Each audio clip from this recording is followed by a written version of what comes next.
So the Donald Trump clown show continues, and today they are ramping up their attacks on education, and particularly Harvard, revoking Harvard's ability to enroll foreign students. Let me read some of the details of this, and let's just jump right in. This is a letter from the DHS, so the Department of Homeland Security, to Harvard. It says here, Harvard Student and Exchange Visitor Program decertification, that's the headline. I am writing to inform you, effective immediately, Harvard University Student and Exchange Visitor Program certification is revoked, and they write that in bold letters. As I explained to you in my April letter, it is a privilege to enroll foreign students, and it is also a privilege to employ aliens on campus. So when they say that, you're looking at students, you're looking at possible employees. That's how I read that. I'll just be frank, guys. This is just madness. I'm just going to be frank with you. This is just madness. I want to read through this stuff a little bit more with you, but this is just madness. So we're talking about students and employees. All universities must comply with the Department of Homeland Security requirements, including reporting requirements under the Student and Exchange Visitor Program regulations to maintain its privilege. Okay, so they're saying you have to follow our rules. That's according to DHS. As a result of your refusal to comply with multiple requests to provide the Department of Homeland Security pertinent information while perpetuating an unsafe campus environment that is hostile to you as students, that's what they're claiming, promotes pro-Hamas sympathies, and employs racist, according to them, them meaning the Trump people, diversity, equity, inclusion policies, you have lost this privilege. So that's sort of the claims that the Trump people are making. You know, I just first want to tell you the facts of what's going on, and then I'll share my opinion on this stuff. I mean, it's this whole thing is really frustrating, to be fairly frank, and the USA Donald Trump administration is just absolutely destroying education and also just destroying America's like innovation. I'm just being frank with you, like the current model of our economy is to move forward, go towards the future, like innovate. That's the strength of USA, and we attract the best and the brightest to come to the country, and that's how USA leads. I don't know what else to say. And the way the Trump people want to make is they want to go back in time and say no, we're gonna cut off all foreigners. We're gonna isolate the country. That's their plan, and they want to go back to factory jobs. I mean, like this is madness. They're attacking Harvard. I mean, who doesn't know Harvard? It's like this is page 2. I'll read a little bit more. If Harvard would like to opportunity to regain student and exchange visitor program, I think often this is called CVIS, I believe, certification before the upcoming academic school year, you must provide all the information requested within 72 hours. Okay, so there is a bit of time that Harvard can to work stuff out, but I already know that there are several lawsuits involved with this stuff. And as you know already, Trump has his people out, the ICE people out, just arresting students and such off the street. And the people know what they're doing is wrong. They're wearing masks when they do said things. I'm going to also tell this, guys, if you're working with the Trump people, do not follow an illegal order. Okay. Follow your morals and follow your conscience on this stuff, guys. I understand that the gnome, the person who's essentially the DHS Barbie who likes to run around and pose with guns or pose with prisoners and say, oh yeah, it's so great to arrest people. I understand for them that's sort of their agenda is all about arrests and detentions and scaring off people from other countries, but it's the wrong way to go. I can't express this strongly enough. And I was hoping that this wouldn't ramp up to this point to where we're now attacking our premier institutions and blocking, as what they're saying, revoking ability to enroll foreign students and also employees from the looks of it. So this is what they want, according to DHS. They said any and all records, whether official or informal.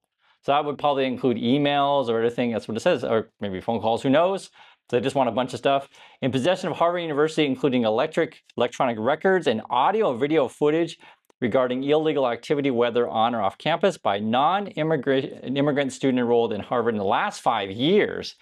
Okay, so just think about this. How is Harvard going to come up with all this stuff for the last 5 years within 72 hours? You guys kind of know. I'm just reading it. My first reaction is they're making it like extremely difficult for Harvard to comply. Even if Harvard's going to, Harvard's going to fight this. And Harvard's already been calling out to alumni to come help. If you guys don't know, also, I'm a graduate of Brown and of Penn. These are all Ivy League institutions. I'm just telling you the amount of international talent from all over the world, right? All over the world that come to America to, collectively build an international community for the good of society, the good of the world. There's going to be a lot of people and a lot of pushback. I'm livid right now. Actually, you just don't see me get upset. I it just hits close home to me. I'll just say that. And there's a lot of things I get upset about. I don't say it all the time on this channel, but like the stuff that the Trump people are trying to pull right now. Here's number 2. It says any and all records, whether official or informal, right? So they want to do last 5 years, and actually it keeps. This is interesting. So they keep saying it's like 1, 2, 3. It's all about official and informal records. It repeats themselves. So this has got to be, they want like various, they want a lot of information. They want disciplinary records, I guess. And they also want anyone who's protested in the last 5 years, according to them. And that's from Christine Noem. I also noticed in the headlines today, just to give you an idea where the Trump people are going, they also want to build a religious public charter school. That was just in the headlines just a few minutes ago. This is the headline: Supreme Court deadlocks blocking creation of first religious public school. So we want to block the Trump people, not me. The Trump people want to block foreign students from coming in, block foreign talent, because it has to include any number of researchers, professors, whatever. And they wanted to have public religious school. And that's a 4-4 deadlock. So theoretically, that could break whatever. And then I also got this one. There's another headline today: Education Department must reinstate nearly 1,400 fired workers, right? So remember, Trump is trying to dismantle our Department of Education. A judge is saying, no, not so fast. There's going to be a lot of fights on all of these fronts. And one of the things that I was thinking about coming around this summer, right? Because we're just now starting vacation season. If you guys don't know, my wife and I are now abroad, and we're in Europe. And essentially, you want to, make it so people come into your, countries, and then, stay at hotels, visit restaurants, do business, these kind of things. That's part of business, and keeping the borders friendly to business travelers and tourists, et cetera, right? And when you're detaining people, when you're creating a culture of fear, and this is just among, like, say, from my understanding, students and, like I said, workers, et cetera. And plus, I know a lot of people have been saying in our community, outside of the USA, have been canceling travel plans into the US. I completely understand. I know a lot of Canadians are boycotting the US as well. I mean, this is really, really damaging to the country right now, what Trump is doing. I can't stress that enough. We just left Korea, and I just want to say, when we were in the Korean airport, my wife and I, and you can watch my last video on that. I just posted a video, but my wife and I were really impressed with the investment that the Koreans had made into the process of the airport. It was really, really smooth. That's what you want. You want a business traveler or whatever to visit your country and say, wow, it was really easy to get through the gate. Everyone was really professional and friendly. That's soft power that you want. And it was the same when we're in Prague right now. We arrived in Czechoslovakia, and everything was really smooth. Everyone's really friendly, etc. And you're like, hey, I feel comfortable here. And if you create a climate where, like, USA, you arrive at the the airport or whatever, and they're searching you, detaining you, and you're just like, I don't know if I feel safe, this kind of stuff, just people will stop coming. And also, I've been hearing reports from our community and from elsewhere that many countries around the world now are trying to recruit, Americans. Say, hey, come to our country, you'll have academic freedom.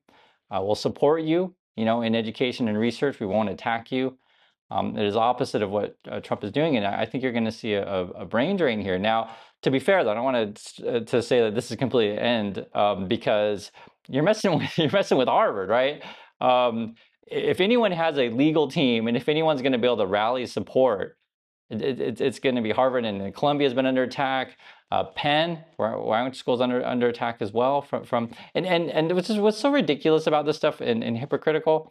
Both Trump and Musk went to my school, guys. They're attacking basically their own school. They're attacking their own, and you could argue that they're attacking all of us. These are international places, and I want you to also think about this: is if this right here is like the forefront of the fight, where like would it move on to companies where Trump's like, well, you don't follow the way that things that we want, so you can't hire foreign employees anymore, these kind of things. And I understand from the MAGA point of view to say, oh, you only hire Americans, only hire Americans, and my point of view on this stuff is, guys, you can yes, hire Americans. I'm not against hiring Americans. I think yes, hire Americans, but you can also attract top talent from around the world, because you never know. You never know who is going to come to the USA.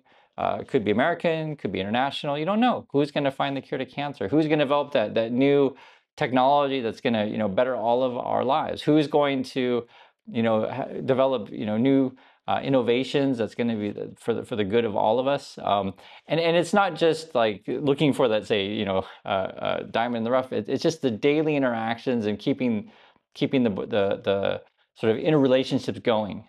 Um, I'm so disappointed to hear about this news. I'm not shocked, and now that we talked about it more fully, this just broke just a few minutes ago. I'm sure we're going to get more news on this, but I just wanted to share some thoughts. I know people are going to be asking about this one, and that's it. So there will be a fight on this stuff, and I want to hear your thoughts on this. I do appreciate your time, everyone, and I'll catch you on the next video.